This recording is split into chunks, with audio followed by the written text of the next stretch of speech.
কাশ্মীরের তুষার ঝড়ে শহীদ বীরভূমের সুজয় ঘোষ, শোকে কুন্ডিরা গ্রাম। কাশ্মীরের অনন্তনাগে তুষার ঝড়ে অভিযানের সময় প্রাণ হারালেন দেশের দুই এলিট প্যারা কমান্ডো। তাদের মধ্যে একজন বীরভূমের রাজনগর ব্লকের ভবানীপুর পঞ্চায়েতের কুন্ডিরা গ্রামের বাসিন্দা সুজয় ঘোষ। ঘটনায় শোকের ছায়া নেমেছে গোটা গ্রামে। পরিবার সূত্রে জানা গিয়েছে, শুক্রবার দুপুরে সেনাবাহিনীর তরফে ফোনে জানানো হয় সুজয়কে গুরুতর অবস্থায় উদ্ধার করে হাসপাতালে ভর্তি করা হয়েছে। কিছুক্ষণ পরে আসে মর্মান্তিক খবর, সুজয় আর নেই। শনিবার দুপুরে তার দেহ গ্রামের বাড়িতে পৌঁছানোর কথা।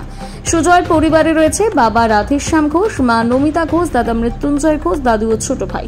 পরিবারের সদস্যরা জানিয়েছে, বছর 7 আগে সেনাবাহিনীতে যোগ দেওয়ার পর থেকে সংসারের আর্থিক অবস্থা কিছুটা উন্নত হয়েছিল।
বড় ছেলের কাছে জানতে পারলাম যে পাহাড় থেকে পড়ে গেছে, তারপর খানিক পর ফোন আসে যে মারা গেছে। এইটুকুই জানতে পারলাম।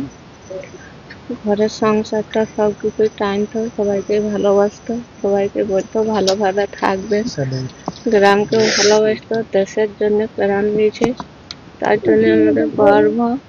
কিন্তু আমাদের ছেলেকে হারালাম, এটাই আমাদের দুঃখ। এটাই সবার কাছে। ছেলের স্বপ্ন কি ছিল? ছেলের স্বপ্ন ছিল সবাইকে ভালো রাখবো, ভালোভাবে থাকবো, গ্রামকেও ভালোবাসবো,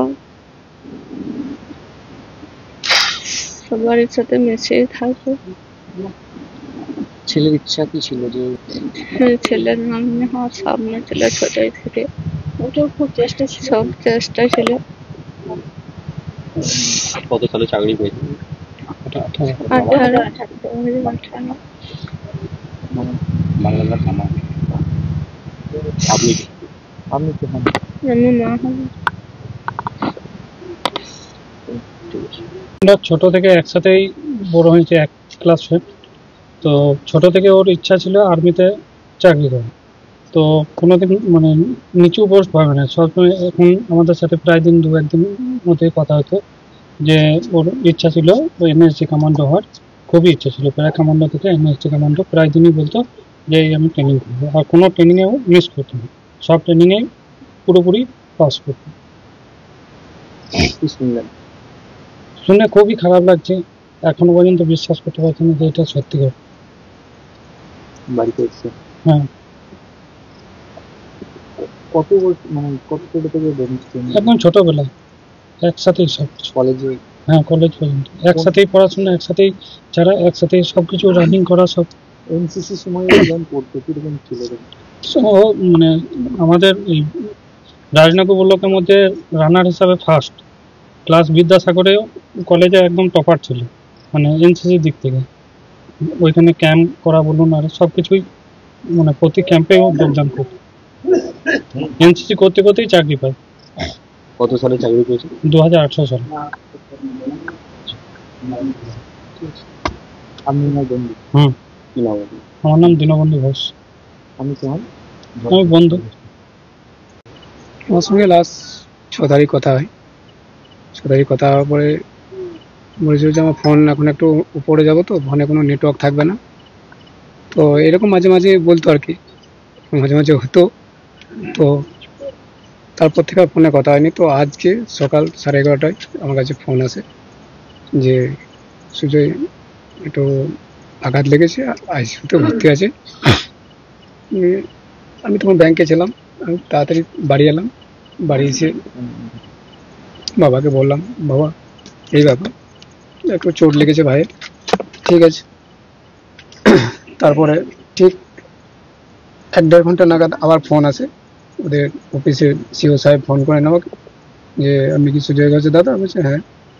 তো তারপরে কথা বললাম, হ্যাঁ স্যার বলুন। তো যে সুজয় আমাদের মধ্যে আর নেই।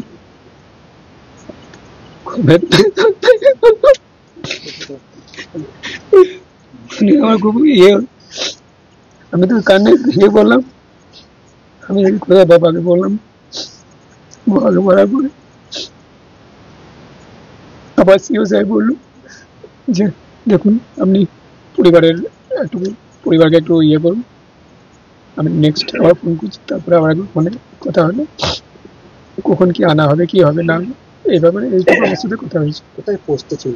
পোস্ট ছিল কাশ্মীর, কি পোস্টে ছিল? 5 প্যারা, আর্মি প্যারা রেজিমেন্ট। কবে জয়েন করেন? 2018 সালের এক্সাক্ট ডেটটা মনে হয় মার্চ এপ্রিলে এরকম বটে। 2018 মার্চ এপ্রিলে। শ্রী বিদ্যাসাগর কলেজে? হ্যাঁ, শ্রী বিদ্যাসাগর কলেজে পড়তো। ফার্স্ট ইয়ারে, সেকেন্ড ইয়ারের ছাত্র ছিল। কি কারণে মারা গিয়েছিল? না, এইসব আমরা কিছু জানতে পাইনি, এরকম কোনো আপডেট আমাদের কাছে নেই। বডি কখন? ওরা বলেছে কালকে পোস্টমর্টম অলরেডি হয়ে গেছে। তো ওরা বলছে কাল মোটামুটি 1-1.5 নাগাদ আমাদের হাতে হ্যান্ড ওভার করে দেবে।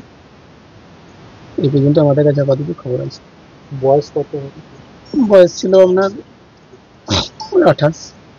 ঠিক কত নাগাদ আপনাদের কাছে কল আছে? আমার কাছে একজ্যাক্ট যেটা আমার নিজের কল আছে সেটা হচ্ছে আপনার 1:30-1:45 নাগাদ এরকম জানায়। ভাইয়ের ডিপার্টমেন্টে একজন সিনিয়র ছিল, যেটা তার বাড়ি হচ্ছে লাভপুর। উনি আমাকে জানালেন। উনি তারপর আমাকে একটা ফোনের নাম্বার দিলেন ওদের অফিসে, যে অফিসে নাম্বারটা দিল, যে নাম্বারে আপনি একবার কল করুন। কল করলাম, আমি কল করে বললাম যে আমি সুজয় घोषের दादा बोल रहे। तो आपको मैं ये नंबर मिला है हमको। जी ठीक है, आपको थोड़ी देर में बात कॉल करें। उसके बाद वो सीओ साहब আমার নাম্বারটা নিয়ে পরে ওই নাম্বার থেকে আমাকে ফোন। পরিবারে কে কে রয়েছে? পরিবার আছে আমি, বাবা, আমার দাদু ঠাকুমা, মাসি, ভাই, আমার বউ, আমার একটা 2.5 বছর মেয়ে। এনার কি বিয়ে হয়েছে? না, বিয়ে হয়নি। না বলে সুজয় ঘোষ।